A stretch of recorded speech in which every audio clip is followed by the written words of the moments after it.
Hola, ¿cómo estamos? Como cada jueves vamos a compartir el devocional.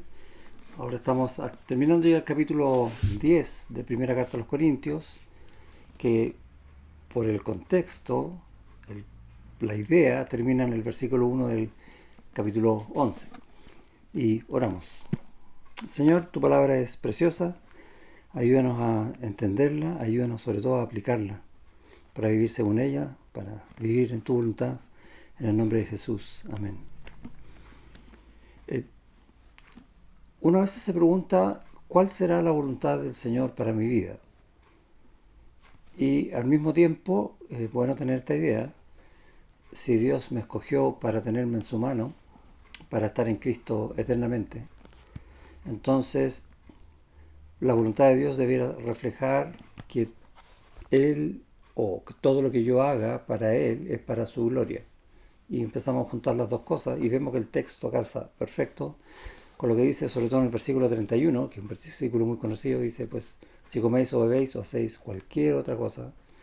Y la idea al usar esto de comer y beber está hablando de las cosas cotidianas, porque a veces pensamos en cosas mayores para glorificar a Dios. No, no, en toda tu vida, aún en las cosas cotidianas. Por eso oramos agradecidos por el sustento que Él nos da diariamente, porque eso glorifica al Señor, porque dependemos de Él. Esa es la forma de glorificar a Dios en parte en las comidas, por ejemplo. Pues si coméis o bebéis, haced todo, absolutamente todo para la gloria de Dios.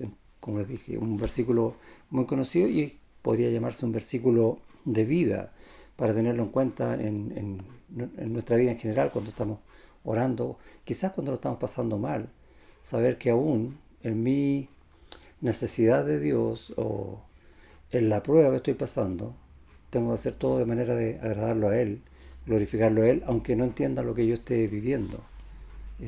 También tiene que ver con ese sentido. Ahora, el contexto donde está este texto está hablando justamente de lo que partía diciendo, cómo si yo quiero hacer la voluntad del Señor, ¿qué es lo que debería hacer hoy o mañana o en la semana? ¿O cómo debería disponer mi vida en las manos del Señor para hacer siempre su voluntad? Y lo primero que vemos, está enseñando en todo el capítulo, es cuidado con caer en lo que no debes caer, primero, porque eso desagrada a Dios, no está en la voluntad de Dios. Cuidado con caer en idolatría.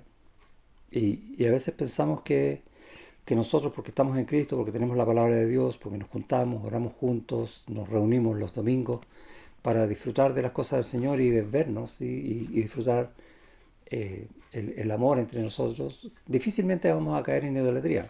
No. Hay una forma de idolatría que empieza con ego, latría.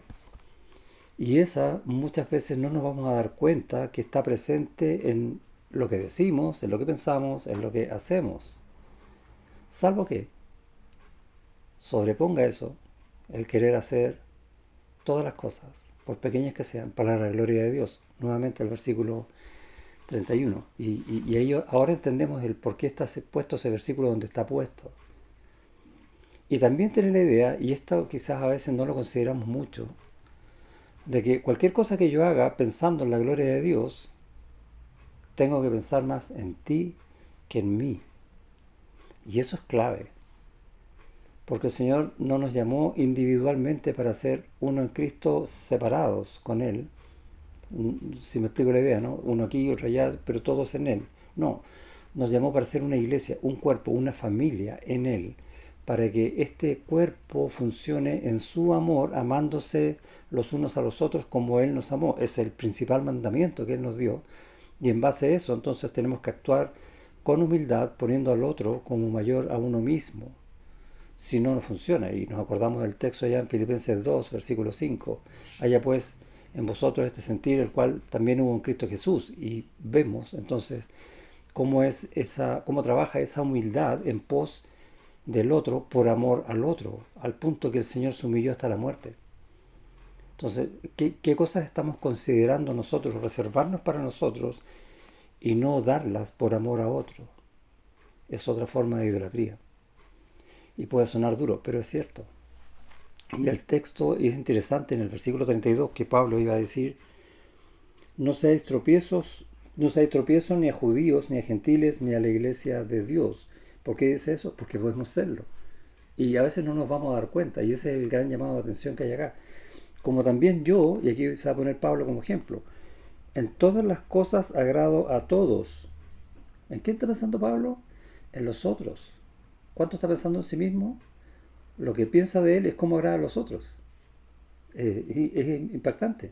Y luego dice, no procurando mi propio beneficio, wow, difícil eso, ¿no?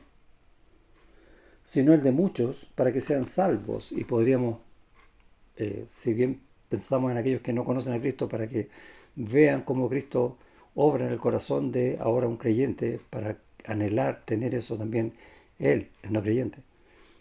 El Señor va a usar eso, siempre y cuando yo esté dispuesto para otros. Pero también pensemos en los creyentes en la iglesia, para que otros puedan ser salvos en el sentido de crecimiento espiritual, santificación, ese tipo de salvación. Eh, Nombrando ese aspecto, sino, no procurando mi propio beneficio, sino el de muchos, para que ellos crezcan espiritualmente.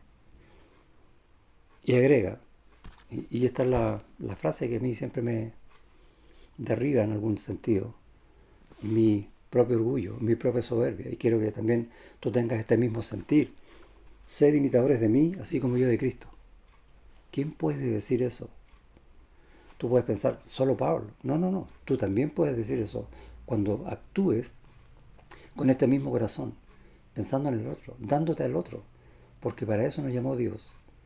Glorificando a Dios en detalles, en conversaciones, en anhelos por los otros, orando mutuamente y muchas cosas más que el Señor nos ha dado para compartir tú y yo como un cuerpo en Él.